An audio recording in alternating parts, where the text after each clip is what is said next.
Bonjour à tous. Comment marcher avec Dieu? Voilà une question intéressante qui rejoint un peu la réflexion que nous avons eue hier, même si ça n'est pas une suite au sens strict du terme. Le livre des Proverbes au chapitre 3 nous donne quelques conseils que je vous invite à voir aujourd'hui et demain. Chapitre 3, verset 5.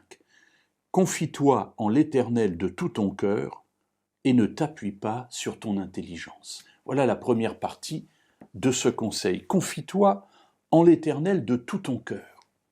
Alors effectivement, comme je le disais, ça rappelle un peu la méditation d'hier où Jésus dit à cet homme, eh bien, tu aimeras le Seigneur ton Dieu de tout ton cœur, de toute ton âme et de toute ta force. Se confier en Dieu de tout notre cœur, c'est-à-dire dans tous les aspects de notre vie, mettre notre confiance en Dieu, en sachant que lui connaît toutes choses, qu'il supervise en quelque sorte toutes choses et qu'il pourvoira à tous nos besoins. Ne t'appuie pas sur ton intelligence. Pourtant, c'est Dieu qui nous a donné notre intelligence. Ce que l'auteur du livre des Proverbes veut dire ici, c'est que nous n'avons pas à nous appuyer sur notre intelligence parce que notre intelligence est faillible.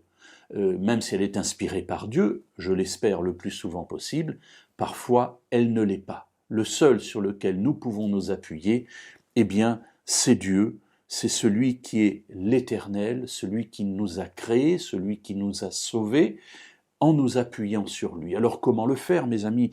En lisant la Bible, en écoutant les conseils que les gens nous donnent, en priant, en demandant à Dieu d'éclairer notre intelligence, d'éclairer notre conscience. Et à ce moment-là, et bien souvent, nous voyons une orientation s'ouvrir devant nous.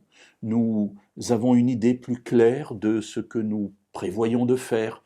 Alors engageons-nous dans ces voies et nous verrons bien où cela nous mènera. C'est ainsi que peu à peu, la volonté de Dieu se révèle pour nous.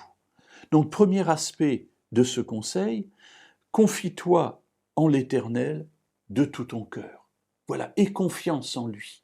Mets toute ta vie entre ses mains. Et c'est ainsi que se termine la première partie de ce conseil. Nous verrons demain le verset 6 pour voir la suite de ce qui nous est dit.